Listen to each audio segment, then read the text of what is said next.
Hello everyone, Happy New Year. Hope everyone is keeping safe and taking care of yourself and your family.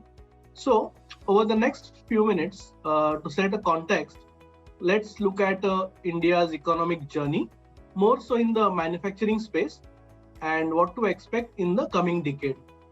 So, if you see over the last 2 decades, share of services in the Indian economy has increased from 44% in FY99 to around 54% in FY21, while that for manufacturing has largely remained stable at around 17% of GVA.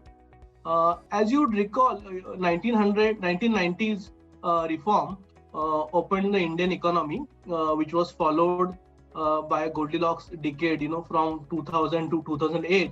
The growth was aided by growth in services, investments, as well as strong global growth.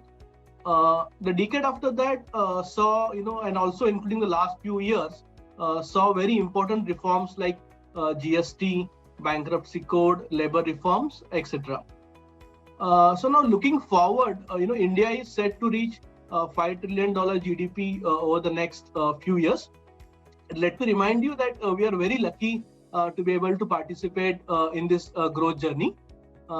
Coming to prospects for manufacturing, as a country, we have already taken multiple steps, or I would say over the years, we have moved from agriculture to services and now inching towards manufacturing-led growth. At this juncture, India's manufacturing sector is witnessing push from domestic as well as external factors. Why we'll come to domestic factors in a moment, but before that, a word on external factors which are also in favor. Dependence on China for many developed countries is high across the value chain. And after the recent pandemic, where many countries witnessed supply chain disruption, now many countries are consciously trying to reduce their dependence on China. India also offers a large end market for global multinational companies, which in itself is a huge opportunity for their global growth plans. In this context, while it is difficult to replace China, but India can be positioned as a China plus country.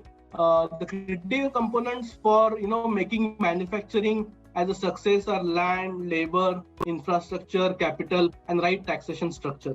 Fortunately, Indian government has timely identified these requirements and have taken several steps to boost India's manufacturing capability. On the domestic front, apart from reforms which took place in the last decade, some specific reforms have been taken by the government to boost manufacturing.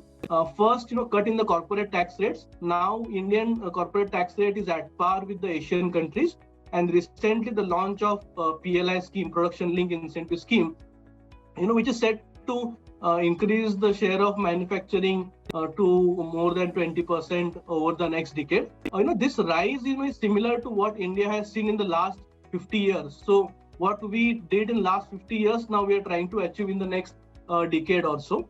So net, I think the Make in India initiatives will not only reduce import dependence, but will also boost exports. These initiatives will provide Indian manufacturers a much needed level playing field. India has already seen a few success stories in manufacturing in the form of pharma, steel, and machinery exports.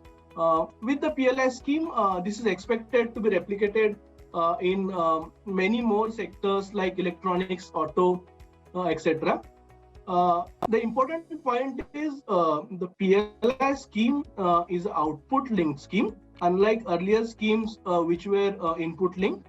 This will ensure that companies will invest in latest technologies so as to make higher sales and take benefit of this scheme.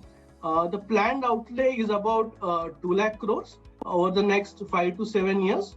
The incentives is roughly 5 to 10% of sales and can potentially add more than 1.5 to 2% of India GDP, which in turn also means we can sustainably grow more than 7.5% over the long period of time.